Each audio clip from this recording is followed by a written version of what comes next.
David Beckham and Victoria Beckham weren't just famous. They were a global phenomenon. In the late 90s, David became one of the most recognized footballers on the planet. Not just for how he played, but for how he looked, spoke, dressed, and marketed himself. He wasn't just an athlete, he was a brand. And Victoria? She wasn't just posh spice. She was part of one of the biggest girl groups in music history and later built an entirely new career in the fashion world. At a time when nobody took pop stars seriously in high fashion, she forced the industry to respect her. Together, they didn't just become a couple. They became Brand Beckham. But what people forget is that fame didn't make their lives easier. It made everything heavier. When Victoria became pregnant with Brooklyn, the world didn't celebrate, it hunted. Paparazzi chased them. Kidnapping threats were real.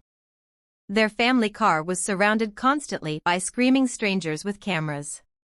There are actual clips of baby Brooklyn crying in the back seat while flashes explode inches from the glass.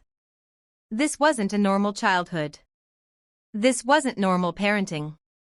Victoria wasn't just carrying babies. She was carrying pressure, fear, public humiliation, cheating rumors, football chants, tabloid attacks, and still showing up like nothing was wrong. She didn't run. She adapted.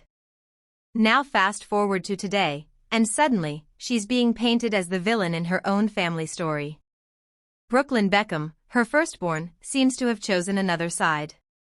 A vow renewal ceremony happens. No Beckhams invited.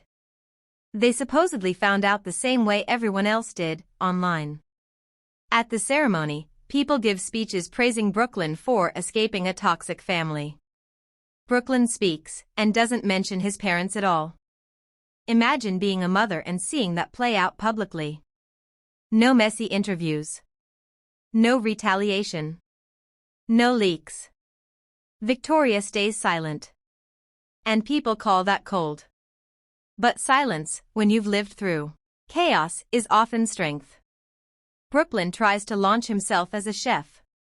But his cooking show has $100,000 per episode with 62 staff members, and he barely cooks. Other people prep the food. Other people cook the meat. He assembles the sandwich. Now imagine how that must feel for Victoria, a woman who started from nothing, auditioned, was rejected, mocked, beaten down, and still built something real. She watches her son struggle publicly while critics label him a Nepo baby, and she still doesn't defend herself online. Because she knows if she reacts, it becomes a circus. Meanwhile, Nicola's side seems louder. Friends posting comments. Little leaks about controlling parents. Stories about escaping toxicity. But notice this, almost none of the online noise is coming from Victoria. She chooses discipline. She chooses strategy. She chooses silence. Now her Netflix documentary is coming. Not a revenge story. Not a drama dump. Just her story. Her version. Her work. Because that's who she's always been. While one side performs pain online, she performs control. The real question isn't, who is right? The real question is, when a child publicly rewrites their parents as villains, is it healing, or is it cruel? When you grow up inside protection that cost your mother everything. Do you owe silence? Or do you owe gratitude? You don't have to love Victoria Beckham. You don't have to love any of them.